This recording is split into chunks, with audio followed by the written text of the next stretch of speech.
en début 62.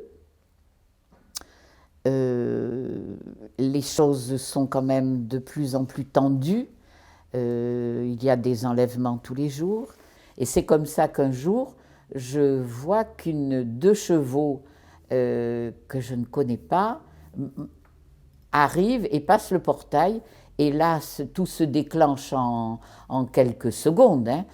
Les deux hommes qui sont à bord ne me sont pas connus. Les deux enfants sont dehors. Freya se jette sur les enfants. La porte de la voiture s'ouvre. Un bras sort. Et à ce moment-là, bon, si vous voulez, c'est quelques secondes. Et moi, je tire. Je vise les pneus. Et la voiture, bien sûr, démarre sur trois pattes puisqu'elle a un pneu crevé. Et Jean et Anne sont sains et saufs.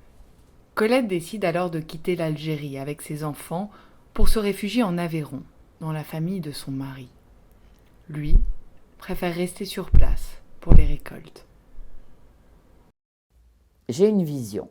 Et une vision, je vis un enlèvement. Je vois mon mari qui part, qui a... Et puis je rentre me coucher. Et le lendemain matin, l'oncle et la tante de mon mari arrivent. Et ils sont là, ils n'osent pas me parler. Je leur dis, mais que se passe-t-il? Hier, Georges n'est pas rentré à son domicile. Il était parti le matin, il n'est pas rentré le soir. 1700 Français ont disparu en Algérie entre 1954 et 1963. 60 ans après la fin de la guerre, Graines de mémoire veut leur offrir une lumière en guise de sépulture. Le projet Graines de mémoire est une volonté d'une association à laquelle j'ai été associé en tant qu'historien parce qu'il fallait justement avoir beaucoup de précision pour faire un site qui soit le plus historique possible. Et j'ai eu l'autorisation, par dérogation, à aller au service historique de la Défense, aux Archives nationales Outre-mer, pour regarder l'ensemble des cartons qui portaient sur les disparus et sur les enlèvements.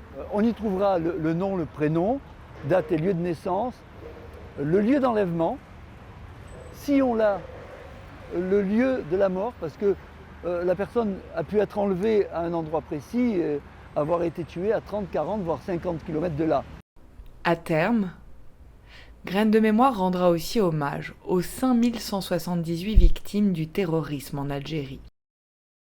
Madeleine, institutrice, et Félix Vallat, maire de Thierville, ont été assassinés par un commando du FLN le 8 avril 1958.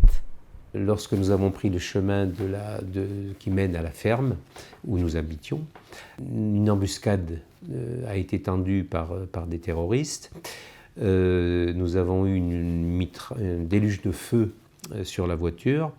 Ma mère nous a crié de nous cacher entre les deux sièges de la voiture. Et mon père a été touché par des balles, il a perdu le contrôle de la voiture qui est allé percuter un arbre. La voiture étant immobilisée, les terroristes sont arrivés. Nous étions cachés, mais on voyait tout ce qui se passait par les vitres de la voiture, bien sûr. Donc ils ont égorgé mon père. Ils ont ouvert, du côté de ma mère, ils ont ouvert la porte et l'ont tué à bout portant, à bout touchant d'une chevrotine dans la tête, qui a fait exploser la tête. Nous avons reçu toutes les matières cérébrales.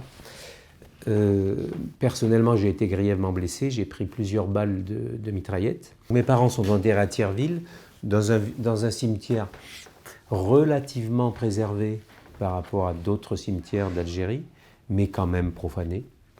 Et je ne suis jamais allé me recueillir sur la tombe de mes parents. Et pourtant, nous avons besoin de penser à eux. Et pourtant, nous avons besoin que ces morts existent, même virtuellement. D'où le projet Graines de mémoire.